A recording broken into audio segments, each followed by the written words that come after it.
Hi guys! So Dave Rada, who is the director for the Tennessee chapter of EquiSearch, along with one of his searchers who was active in the Summer Wells case, appeared on Judy Ron's channel for an interview.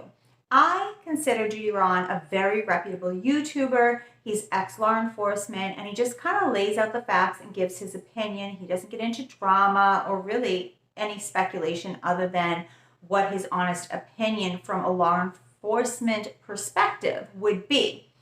And I heard some things that actually were pretty surprising to me. One of the things was they described coming across a bear during the search. And, it stands to reason that there would be wildlife in that area just given the geography of it. But I guess in my mind, I was kind of picturing bears being like way out there somewhere and unlikely to cross paths with humans if they can avoid it.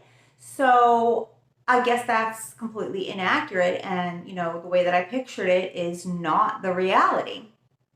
I've camped in places that reportedly had bears, and, I've never come across any, hiking or even have them come around the campground looking for food. So maybe I just was mistaken in what their behavior would be like. But that was actually just a little bit surprising to me. And I probably, like a lot of other people, really dismissed the idea that Summer could have been taken by any kind of wildlife, maybe just because I had an inaccurate understanding of the way that, bears or other wild animals would interact with humans.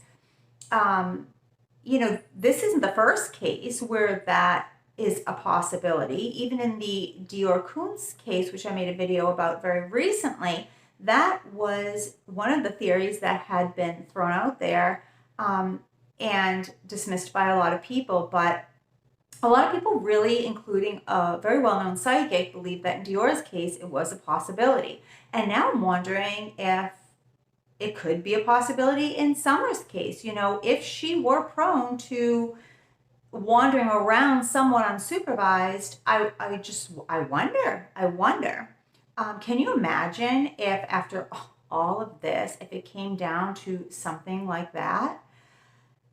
I don't know. But the other things that really were shocking to me were the way that they described some of the landscape, aside from the fact that it was very difficult to navigate through. They also described it as being littered with things like drug needles and abandoned buildings that were used allegedly for things like meth and whatnot. So it looks like there is a lot of places that if a young child wandered away, they could potentially hide and fall victim to some, dangerous situations, whether it's buildings that are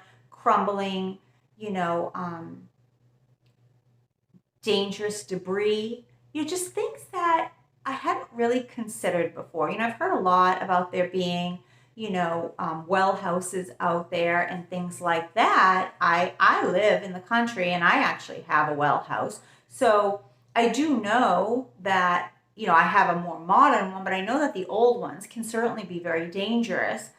They typically weren't as secured as they are now. I mean, now it's like I have like a well pump type thing, and everything else is buried. I mean, like there's no well you could like fall into, like the old ones. Now when I was in Newfoundland, at family's home that lives in a very isolated remote area, I mean their wells is still like if you fell down it, like you just never be seen again. So did you see this interview? Did it change your mind about the possibility that something other than foul play could have occurred, that Summer really could have, wandered out into, that vast area of wilderness and found herself in a dangerous situation that, she couldn't get out of, and for whatever reason just hasn't been found, whether, it's the isolation of the area. The way that they described it was that the first day they only searched like 2 miles, and then there was like a follow-up search, but like it took them a really long time to search even a couple of miles because the landscape was so difficult, so treacherous. And on top of that was a lot of man-made garbage and just a lot of unsavory activity seemed to go on in those woods, making it a very dangerous place. And I'm not suggesting that anybody else was lurking in the woods and did anything to Summer. I'm just saying that it just seems like there's a lot of debris and a lot of places there, including they talked about like an abandoned mobile home that was out there and just how dangerous it was.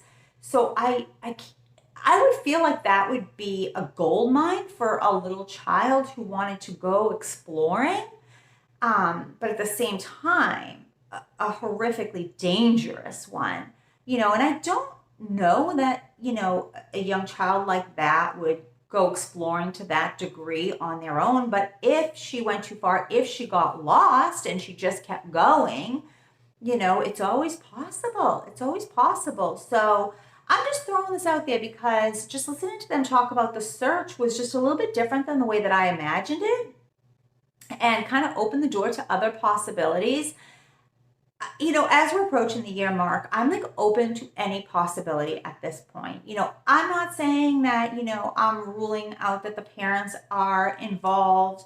That's probably still a very likely scenario, but I'm just saying that it's maybe to the point that we can't rule out anything, and we have to go back and just start from the beginning and start really thinking about other possibilities.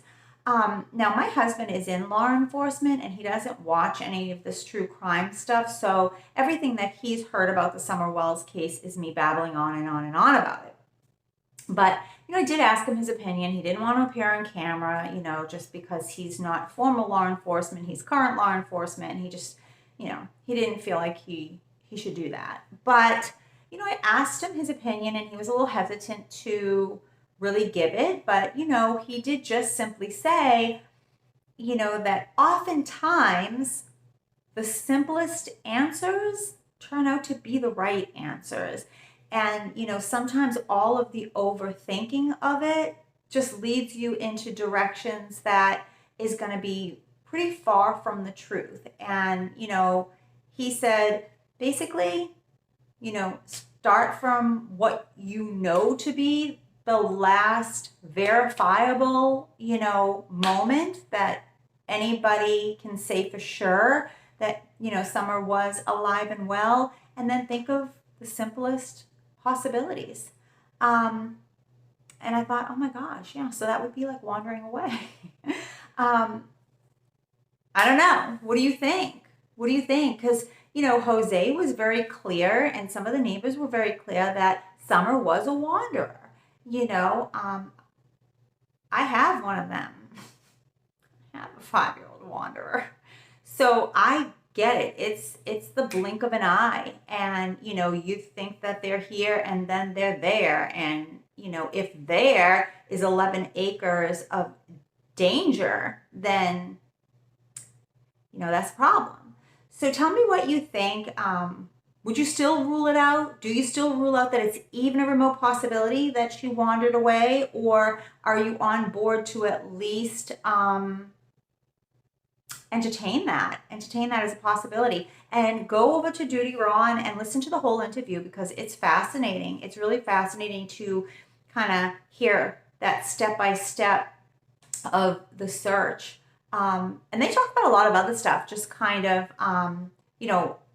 their search versus the law enforcement search and how that differed, because EquiSearch was never actually on the the Wells property. They were, they were out a little bit. It was law enforcement that actually took care of that search, the home search, and the property surrounding the house. So go listen to that. You won't be sorry that you did. And I'll see you soon. Bye.